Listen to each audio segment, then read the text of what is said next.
Hey y'all, it's Deborah, and I haven't done a sewing video in a little bit, so I thought I would kind of catch you guys up on what's been happening. We're back to campus, school has started, and I have been wearing some of the things that I have been making, um, and overwhelmingly to positive reviews, which is good. That makes me happy. Um, One of the things that made me think about doing the video this weekend is um, on Friday of next week, I am helping facilitate one of the women in academic leadership's luncheons, and we pick a theme for each semester, and there's 3 lunches and presentations, and it's a way to build community and kind of form some solidarity among the women in academia. We have this women in academic leadership gathering once a month, and we decided the facilitators are all from the women's book group, and we're going to facilitate sessions based on the book Burnout. And if you've watched me for a while, you heard me talk about that book and the impact it's made on me. It really got next to me. I mean, it hit home in so many ways. So I'm one of the first facilitators. I'm facilitating with my friend Amy and Wendy, my friend Wendy, and we're talking about sort of the things that women are up against in the world, okay? Not just in academia, things like, this patriarchal system that we live in here in the West, and the idea of the game is rigged against women in a lot of ways. And I am doing the sections on the Bikini industrial complex, and I can't remember what the other one is, but the Bikini industrial complex is the one that they said you need to do that one. And part of that is because I have decided to take the reins, as it were, of what I believe to be appropriate, professional, and in good taste for me. Not what society says is appropriate for women of a certain age, because in the Bikini industrial complex, okay, that's the term that the authors of this book use for this societal weaponization of women's bodies, whether it be our physical size, whether it be our nationality or gender or race, gender expression or race or ethnicity, or our age, or how we choose to express ourselves externally, whether it's through piercings or tattoos or coloring our hair different colors. There is a norm that is considered acceptable, and that is what generally is acceptable to the white, cisgender, heterosexual male gaze. And that's just facts. I mean, that's the way society has deemed, has been ruled, at least here, for decades or longer. I mean, probably the entire time this country has been founded. Over the course of history, it wasn't always that way, but certainly the history of this country, if you don't fall within that guide, you are unacceptable and you are labeled in some way, whether it's you are dressing too provocatively, or you deserve what you get, or if you're older, you shouldn't wear bright colors, or you shouldn't have long hair, or you shouldn't wear, bright makeup or whatever. And growing up, I fell trap to that. I mean, I think now there is a lady that lives in our town who, honestly, has a great personal style. Now, it's not my style, but she is very expressive in her personal style. And she basically gave a big middle finger to that norm. And people made fun of her for it. And probably, I'm sure I did too. Because as you get to a certain age, you shouldn't wear, you shouldn't have bright pink hair, or you shouldn't wear bright red lipstick, or you shouldn't wear loud clothes. My mother loved bright colors. Okay, my mother's favorite coat was this bright red, beautiful wool long coat. She didn't get to wear it very often here in Arkansas, but she loved it. Size. Big girls shouldn't wear whatever, shouldn't wear a bikini, shouldn't wear yoga pants, shouldn't wear form-fitting clothes. And that's the other thing, is that size is somehow indicative of your character as a human being. If you are larger, clearly you are a flawed human being. You're lazy. You don't care about your appearance. You're driving up healthcare rates for the rest of us. All of these messages that we get, and I, as a bigger woman, have heard those my entire life. You look at my weight and you would say I'm not healthy. You look at my blood work and you look at my muscle tone and you look at my muscle mass, that would say otherwise. I'm 5'10". I'm not gonna lie, I weigh between 195 and 200 pounds. That is not considered feminine. My ideal weight, according to one of those weight height charts, is 140 pounds. I would look like a beanpole. I would look emaciated because my frame can't do that, right? Women who are incredibly skinny, well, what's wrong with you? I mean, there's this very narrow window of what's acceptable for women's looks, women's beauty. If you're outside that, you're labeled. And I find that reprehensible. So I kind of decided to give a big middle finger to that. I had a lot of time, as a lot of us did during the last year and a half, where we sat and we thought, I used to be this person, and what happened to her? What happened to this person? She fell victim to the bikini industrial complex, among other things, but who decided that tattoos are not professional? Who decided? I mean, a friend of mine just posted yesterday, her 16-year-old daughter, who is a larger girl, larger up top, she had on a denim jacket and a dress underneath it, and it was to the knee, whatever. The child was dress coded because they said it showed too much cleavage, which from the pictures I saw, it did not. Now I realize that I didn't see the whole story, but I saw the pictures. That child was brought into the office and told big girls shouldn't wear that. She was sexualized, she was objectified, and she was body shamed at 16. And we wonder why women battle anxiety, depression, eating disorder, or disorder eating. Why? Well, because when you start hearing those messages, and children, elementary school age children are hearing these messages. You're told boys get distracted. Well, that's on them. That's a them problem. We got to do some changes in this society. We have gotten out of control with the internalized misogyny and the internalized hate we have for ourselves as women until we start fighting amongst ourselves. And that's another part of the talk that we're going to have. But anyway, so I was picked to get off my soapbox. I was picked to do this section on the bikini industrial complex because I decided to take back my power, as y'all have watched over the course of the last year and a half, and say, no, I'm going to dress how I want. I'm going to adorn myself in the way that I see fit. I will wear the makeup that I want to wear, and I will wear my hair the way I want to wear it. And I will still be professional. I will still be an excellent professor. My students will still be educated beyond, the norm.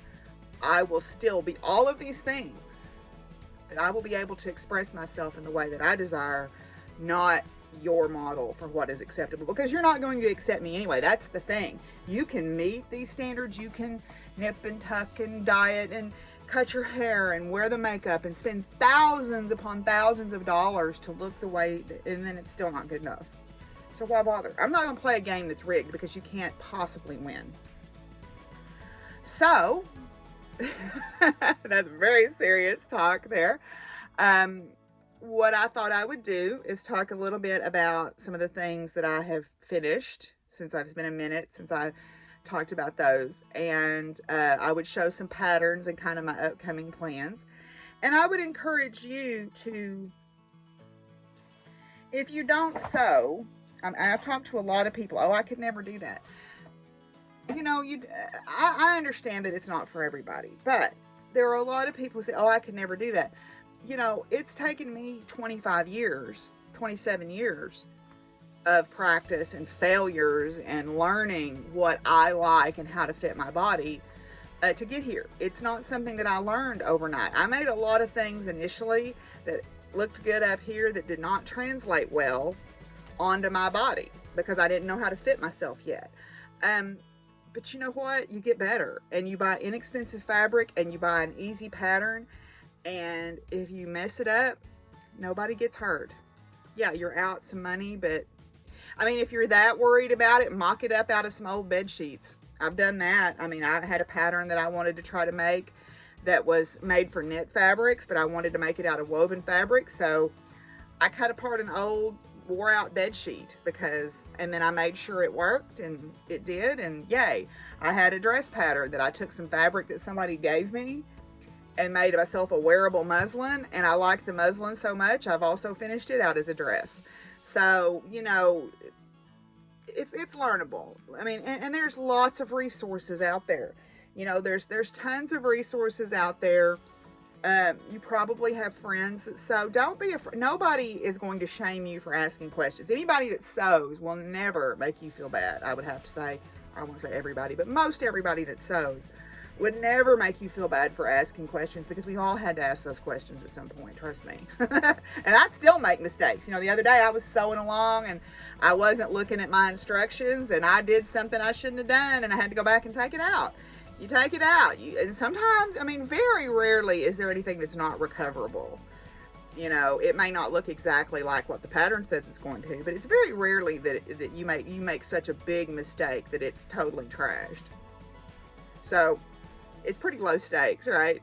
Don't start with $50 a yard fabric, y'all. Go get you some $3.99 fabric at Joann's, or go to the thrift store and find fabric, you know, or hey, put out there on social media. Anybody got some fabric they're not using, you want to give away? It's been sitting in your, because I have come up with a lot of fabric with people going, hey, you sew, do you want this? And the answer is always yes, because I can get rid of it later if I don't want it, which is why my craft room looks like this. Anyway, so I thought I'd talk a little bit about some of the stuff that I've made, and talk about some of my future plans, and that's that. Okay, so the first thing that I'll share, this is my wearable muslin. This is an Adelica pattern. I found them on Etsy. They are fairly size inclusive. They have a pretty large range of sizes. However, the sizes are not all in one pattern. You have to buy a range of sizes that include your size that you wear. This fabric was given to me by someone, and they actually gave me a bag of fabric, and in that fabric you could tell it was a series of fabrics, because there was this large scale print, there was this all over print, and then there was another geometric print that were all in the same color family, so you could tell it was a collection. It's an older fabric. I don't think you can find it anymore, but it was still in very good shape. So I wanted to try this pattern out. Now, I was a little bit apprehensive about this pattern because Adelica patterns do not include seam allowances. So you have to add, and they tell you, you know, you can add the seam allowance that you want to, but you have to actually grade it out. You can't just, you know, cut it bigger or whatever. So that does take a little bit of preparation time. This dress is just called dress. It's just a dress. It's very straightforward. It's a dress pattern. It's a simple A-line, and it's got an interesting sleeve. In my opinion, it's a cap sleeve. So this sleeve doesn't go all the way around. There is an armhole binding that goes here. The back is made where you can put either a zipper if you want to. Let me see if I can turn this around without turning my dress form over. You can either put a zipper in it, or I just chose to put a slit with a button and loop closure on it. I made this. It's an A-line. There are some bust darts, and there are some darts. Whoops. There are some darts on the shoulders. My poor dress form has a little bit of a problem. I messed up one of the legs a long time ago. When I was raising chicks, the heat lamp got on one of the legs and melted it. At least it didn't burn the house down, right? So, but anyway, so this pattern has bust darts, and then it has darts on the back shoulders to kind of bring in the back neckline. It doesn't have pockets. And now, when I did the muslin, I didn't include pockets because I was just going to try this on and get the sizing correct. But then I decided I liked this print and I liked the fit of it well enough. So what I did is I just drafted some patch pockets and sewed on the outside in some of this coordinating fabric. So it's a nice little, it's above the knee, or you can make it longer if you want to, but it's just a simple A-line dress, perfect for summer. I really like that about it. And it's real versatile because now I can take this and wear a sweater over it and wear tights under it, and it'll be a great winter dress too. So that is Adelica Patterns on Etsy. Okay, so this is familiar to those of you who know Sew Liberated patterns. This is the Hinterland.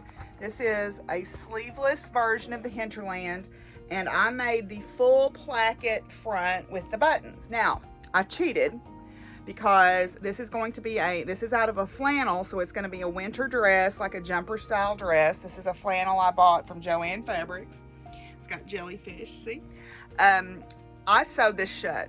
I didn't make buttonholes. I just sewed the buttons on and sewed it shut with the buttons. What the mood struck me, because I'm going to wear it as a jumper. I'm not ever going to need to unbutton it for any purpose. I can pull it on over my head and take it on and off that way. I can wear a shirt underneath it for winter time and tights, and it'll be a real cute little winter dress. So the Hinterland is sort of a boxy fit dress. It has, I dropped the waist about 2 inches on this one compared to the first one that I made. Hold it up. Okay, it does have pockets here in the side seams. Okay, right here. Okay. So there's pockets. It has a tie in the back, which is, I mean, I suppose that's optional if you want to take that off. But I did include it on mine.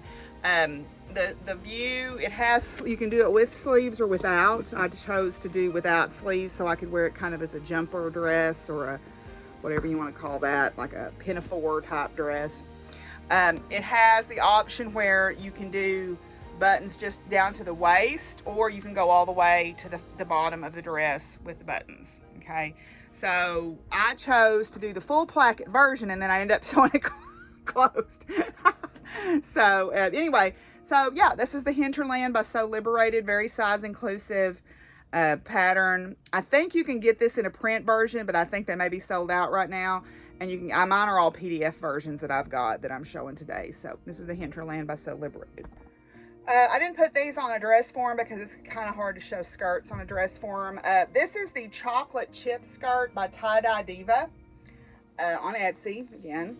And this is, and then you can get Sew Liberated on Etsy also. This is a very nice, straightforward skirt pattern. It comes as an unlined skirt, a lined skirt. You can see I've lined mine here, or reversible if you want to make a reversible skirt. I didn't realize there was all these threads on it. But anyway, so this one is the lined skirt. It has, the lining doesn't come all the way down, but it does provide some protection in case you have a thinner fabric. It has pockets on the front, and the way the pockets are done is you can actually do piping on them. You can do contrast if you want to on the back part of the pocket, because the pocket is actually, there's a back panel, and then there's the pocket bag, and then this is the front of the skirt. So you could do a little contrast here on your pocket backs. This fabric is from the Mr. Domestic Pride Month collection. This is called Silhouette, and if you look at it, the butterflies actually have people bodies for their bodies. So I thought that was kind of neat, just a little bit of size inclusivity there. So this is the one chocolate chip skirt. This is actually, I've made 3 of these now. This is the third one that I made. The first one I made, I showed earlier, it's the one with the octopus on it. This is Women of Science fabric. Yay! So this is also the lined one. This one's actually, I need to take the elastic up in this. I've made both of these just a little bit too big, so I need to make them a little bit smaller, which is a good problem to have. This fabric I actually had cut out as a top that was going to be like an A-line tunic top, and I thought, I'm never going to wear that. I'm never going to wear that. So I decided to Luckily, the way it was cut, it was pretty easy for me to recut it as one of these chocolate chip skirts. Again, this is the lined version of the skirt. Now, one thing that happened is I didn't have quite enough fabric to do the pocket bag, so you get a little surprise here in your pocket. I cut the pocket bag out of just a remnant of some fabric that I had that matched, so I thought that was really super cute. All right, so I wore this to work yesterday, got lots of compliments on it. So this is another chocolate chip skirt covered with little physics or little science women. Yay. Yeah, so that is some things that I have made recently. I'll show you one thing that I'm working on right now. I'll just reach back here and get it. I am working on another version of that Adelica dress now that I've made the muslin.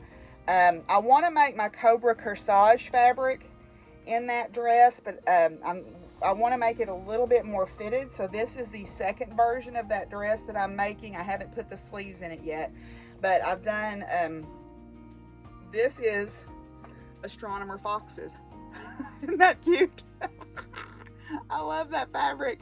It's Astronomy Foxes. So this is the same version of that dress. The only difference that I have done here is I have made it a little bit smaller. In fact, I need to take it up a little bit more, and I went ahead and added pockets in the side seams.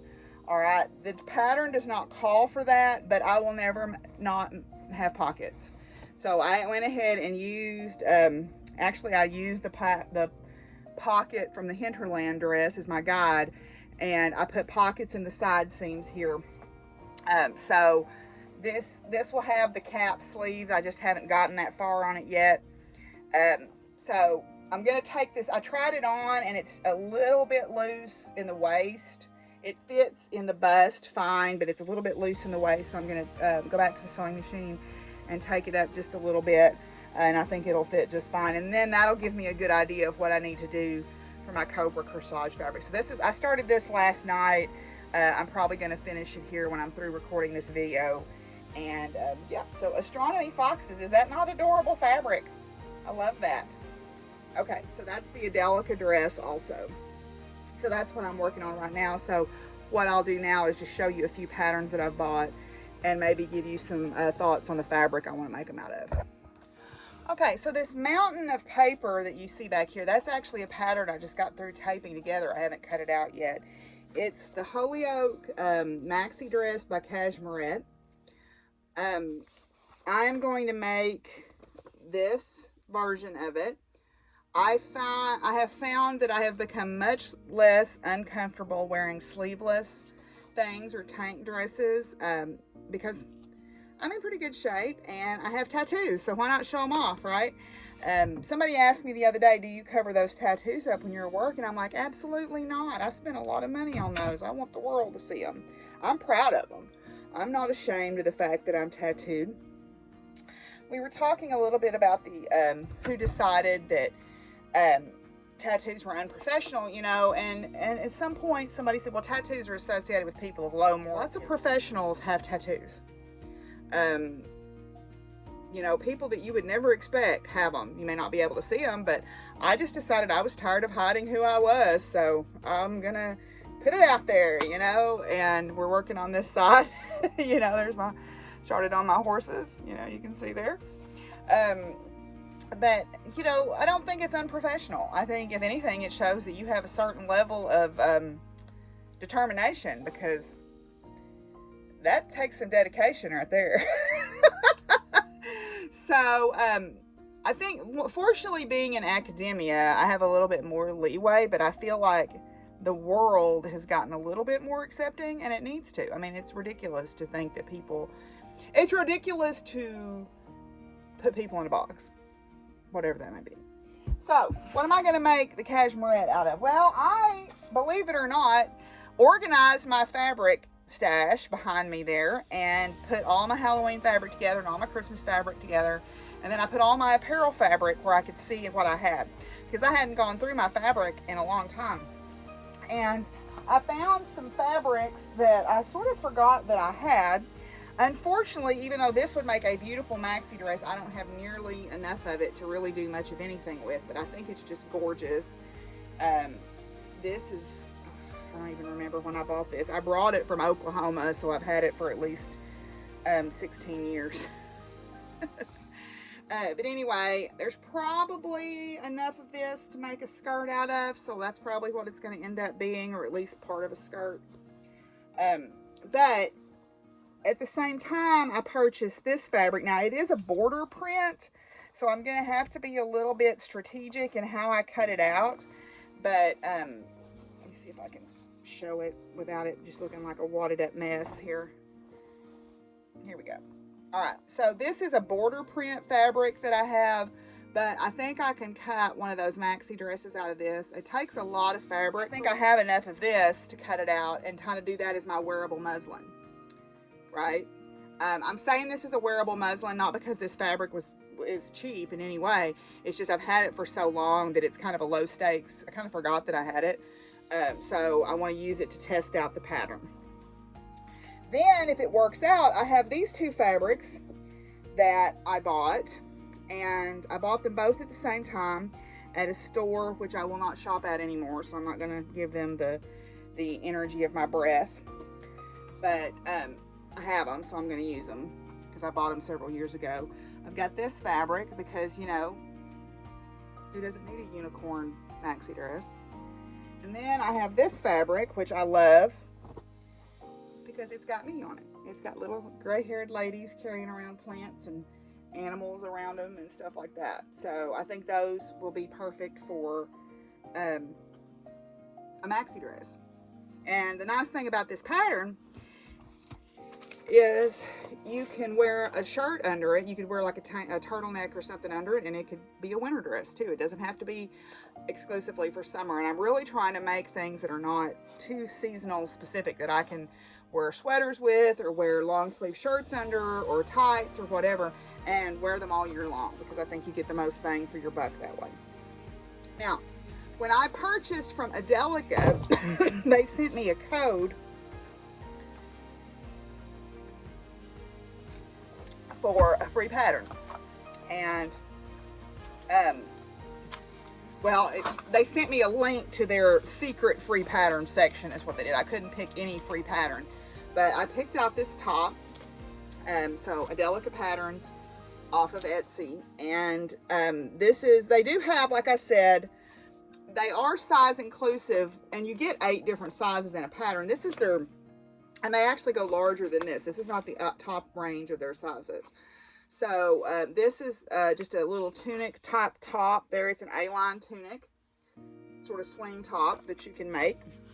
And again, the only downside to their patterns is there's no seam allowance included. But I will say this, the trade-off is they give you a ton of tips and advice. And I cut all of these out and pasted them in a book on that other pattern. They give you a ton of tips on how to make adjustments. So that right there is worth the cost of the pattern. And this one was free. So, I mean, it's really good. Now, I had a long conversation with a friend who has never tried PDF patterns. And I talked to her for a while about a lot of things, but we were talking about, she's a sewist and she's sewed for years, and she makes like fancy dresses and stuff for people for sale. And I said, I will never go back to non-PDF patterns, because the big 4 pattern companies are not super size inclusive. These paper patterns are more robust, because I'm hard on patterns. Plus, if you mess something up, you can print it out again. You don't have to go buy a new pattern. But I like the fact that, like with Cashmerette, when you buy the pattern, you get all the sizes, all of them. And then when you get ready to print it out, they tell you how to print the sizes that you want. So you could make different sizes for different people if you needed to. I will never give my money again to pattern companies that are not size inclusive. Because as someone who grew up going to buy clothes for school and being in tears at the end of the process, I don't want anybody else to have to live through that. So, anyway. Next, from Jennifer Lauren Handmade, this is the Ivy Pinafore. Okay, so it comes in 2 views. This one's got a fuller skirt, and then this one is more A-line. I've got some flannel and some denim. that I'm going to make me a couple of pinafores out of. Then, I've shown this one before, so I'm going to skip over it. Then, Ellie & Mac, now depending on when you watch this, Ellie & Mac has a $4 pattern sale right now. They've got some that are $1 that I think they're discontinuing, but they've got a $4 pattern sale right now. And Ellie & Mac's patterns are size inclusive, and they are borderless, so you don't have to trim off any of the edges of your paper. You can just tape it together. So I availed myself of the $4 sale and bought a couple of patterns. I have been wanting a wrap dress, so or a cross top dress, because I think that's a very flattering style on me. I have a couple of tops and things that are made that way. So this is the Be Captivating dress and top, so you can see the different ways they have it made there. And again, this goes from a double extra small to a 5XL for $4. You get that. So if you watch, I think September 4th is when the pattern sale is over, but they have those on the regular. So if you get on their mailing list, you will get notified about the pattern sale. So the Be Captivating dress. Then I also got this dress. It's a maxi dress or a tunic, depending on how you want to make it.